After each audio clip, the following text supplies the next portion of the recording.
relasyon ko sa mga arkitektong nakakatrabaho ko, pinapayagan nila kaming maglaro.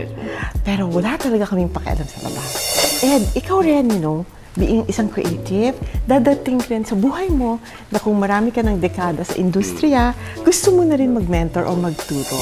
Pag ang bawat professional alam ang ginagawa, pwedeng hindi magkita.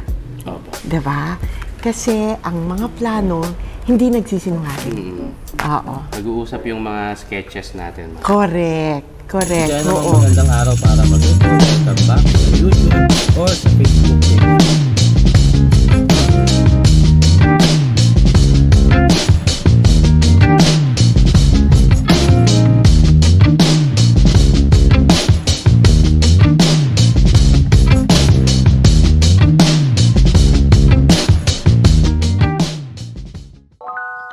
Isang magandang araw para matuto. Welcome back sa YouTube channel natin or sa Facebook. Kung sa Facebook mo pinapanood ito. Ako po si Architect Ed. Last time, naipakilala ko sa inyo at nakakwentuhan natin si Miss Ivy Almario, ang interior designer ng aming sumisikat na project, yung bahay na brutal. Ituloy natin yung kwentuhan. I'm sure nabitin kayo doon sa naunang video tungkol sa maraming mga details ng istorya, ng pag-design namin ng project na ito. At ituloy nga natin yung iba pang mga detalye, yung naging process ng pag-design hanggang sa mabuo nga namin itong bahay na ito. So paano? Check this out.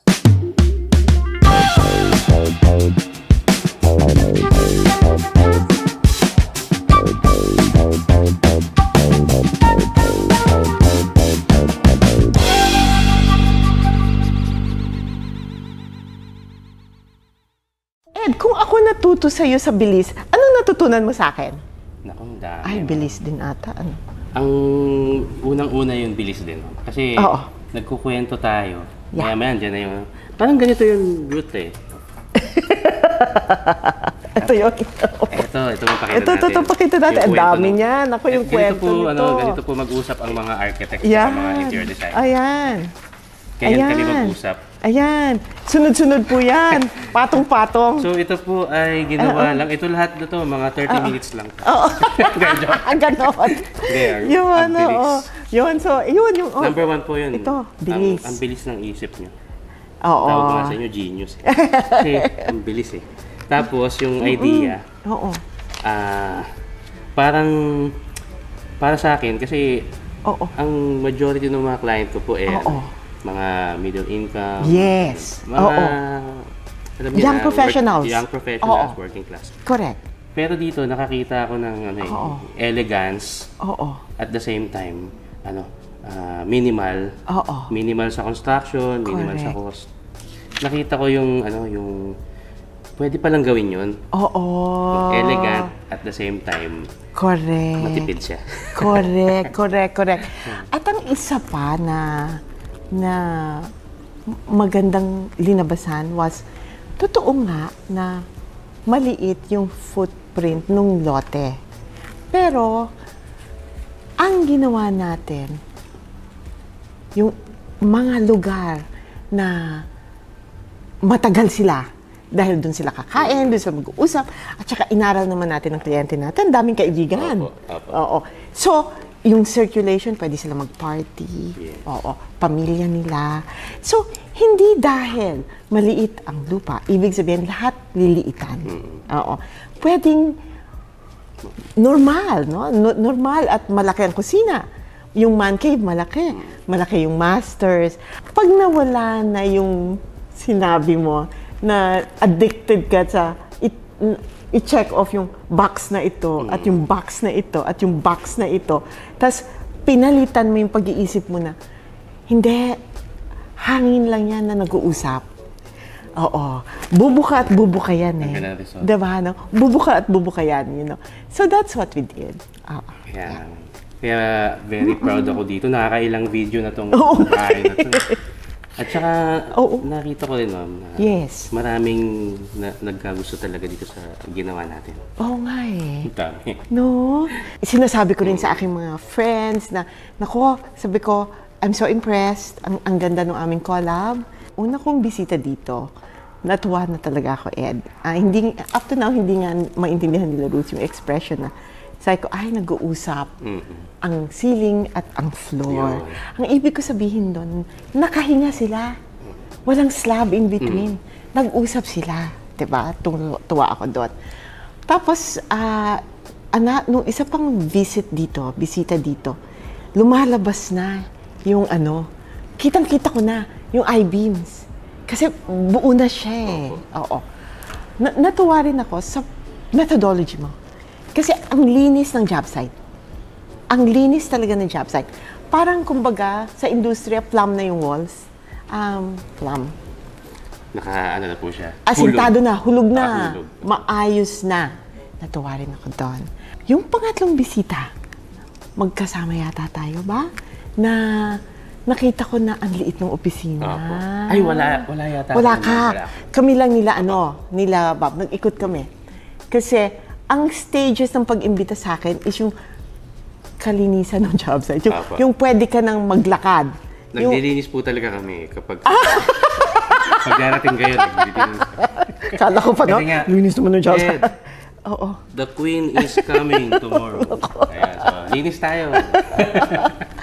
Oo.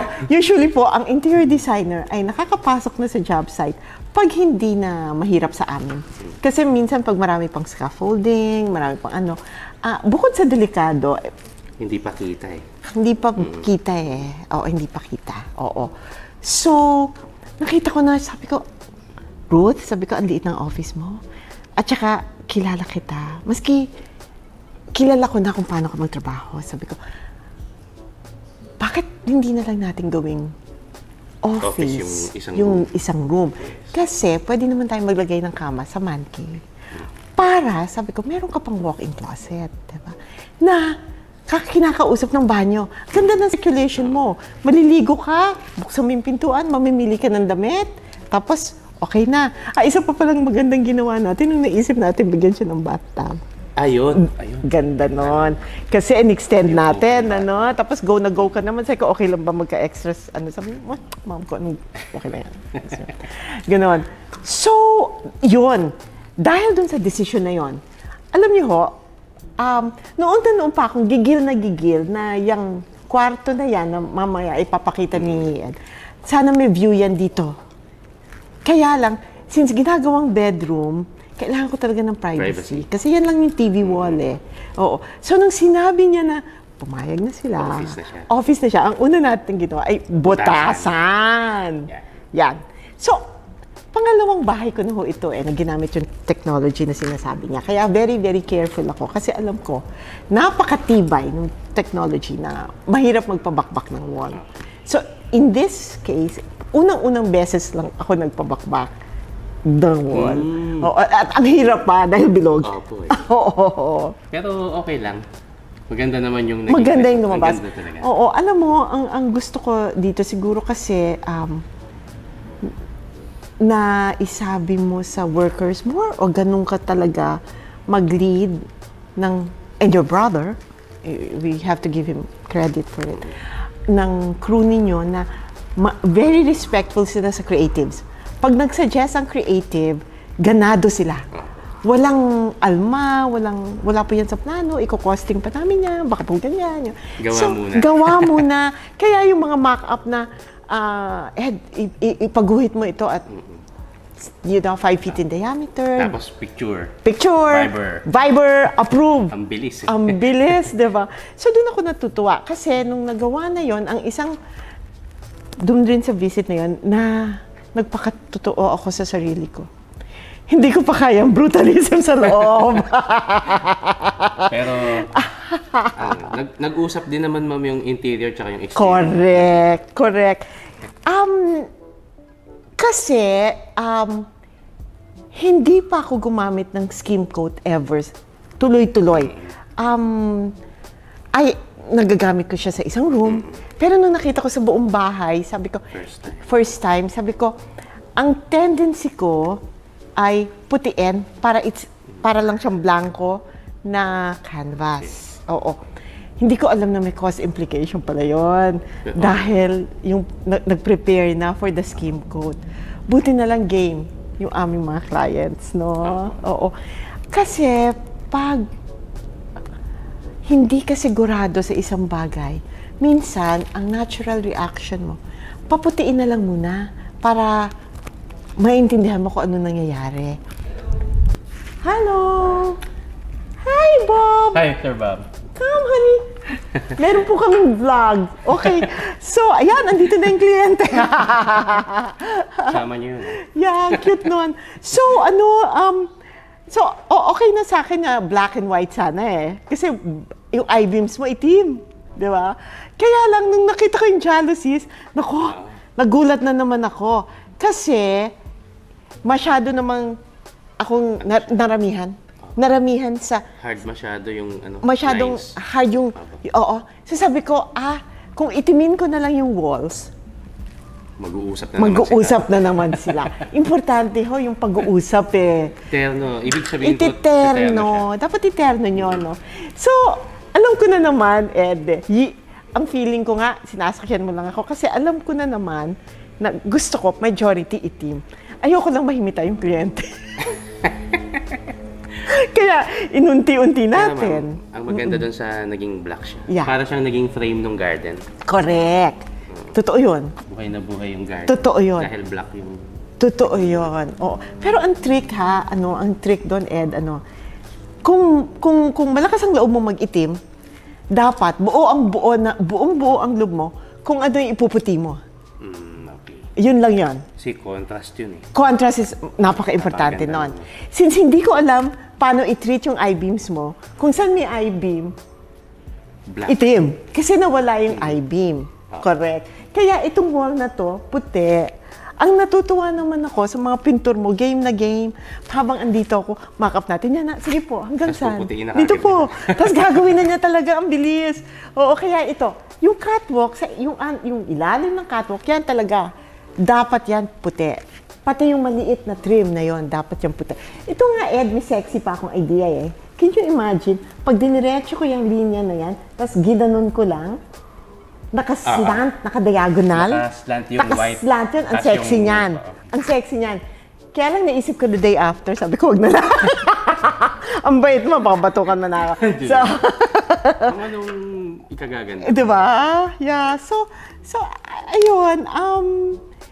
Yun yung aking naging journey with you na gusto ko sana ma-share sa lahat ng mga aside sa ating mga kaibigan sa industriya, sa mga gagawa ng bahay, Sa mga clients. sa mga clients na unang-una, tibayan yung loob nyo. Oo. Trust the professional. Trust the professional, trust the process. The process. Oo. Ang fees ng mga, kasi po presidente ko ng isang organization ng professional, gusto ko lang to sabihin, yung tinitipid-tipid nyo, na kala po ninyo, kaya nyong gawin, ay hindi man po VAT eh. Ang fees ng professional, hindi naman naabot ng 16%. Diba? Sa laki ng gastos nyo, ibigay nyo na dun sa araw-araw, hanggang gabi, ito yung ginagawa. Kasi mas kinakapikit po yan, tama ang sagot niyan. Napapanagin. At tama yung sagot niya. Dahil ito yung trabaho natin. trabaho natin na ginagawa natin full of kaligayahan at saka passion. Ano? So, that's my advice. Tapos, ang sikreto ng successful na collaboration, pinapark po ang ego sa labas ng pintuan. Wala po tayong ego dito dapat. Oo. Hindi siya kasama sa equation. Hindi siya kasama sa equation. Kasi pantay-pantay ang lahat para sa kaligayahan ng kliyente. Diba? Yun. So. Naman. Usap mo kausap, ma'am? Ay, kinig na nga lang ako eh. Naku. Thank you very much. Thank you so much, Ed. And kasi sa career mo, marami ka pang gagawin na bahay, marami pang manunood sa'yo, pati mga stakeholders natin. So, makikita nila kung ang mga elemento ng isang, kasi nung ginagawa namin to, tinawag na po namin siyang masterpiece. Kasi, gusto namin na, joke namin, tawag nga namin dito, award-winning Owen House. Award-winning. Kasi, ang sabi namin ni Ed, isali natin to sa mga design contest. Kasi, kung sa pagpasok pa lang sa proyekto, iniisip mo na award-winning siya. Hindi po ibig sabihin dahil award-winning, mahal siya. Ang pinairal nyo lang, imagination at pag-iisip. No?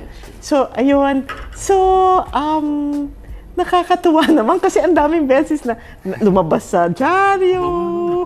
Kinikilig nga. Nakakatuwa. Sabi nila, Oo. Architect, gawin mo naman ako ng ganyan, maliit na version. Parang yan yung nagiging peg nila. Oo. Correct. Oo. Bahay na brutal po, bagay na bagay sa Pilipinas. Bagay na bagay po ito. Tropical box na humihinga. Habang tumatanda ay laging lalong yung beauty of decay. Beauty of decay kasi po sa tropics talaga naman po. Decay is a part. Exposed sa mga malulupit na elements yung walls natin, yung correct. roof. Yeah. At saka yung moss nag-grow dahil grabe yung ating rain. So maganda ma'am, gawin natin siyang part ng design, yung proseso ng decay, no? Yung proseso ng decay. Oo, correct. Oo. So, ma'am, Ed, thank you very much. Marami ring salamat. Ma'am Ivy Almario, ladies and gentlemen, Salamat po. Sana marami pa po tayong gagawing bahay na. Sana. Thank you very much po. Thank you. Bye. I-explain. Kaya ako binayaran sa takot. Meron pa si Ivy na, the floor is talking to the ceiling. Medyo narcissistic nga ang interior design eh. Kasi ang uno mo naman sinasatisfy sarili mo eh.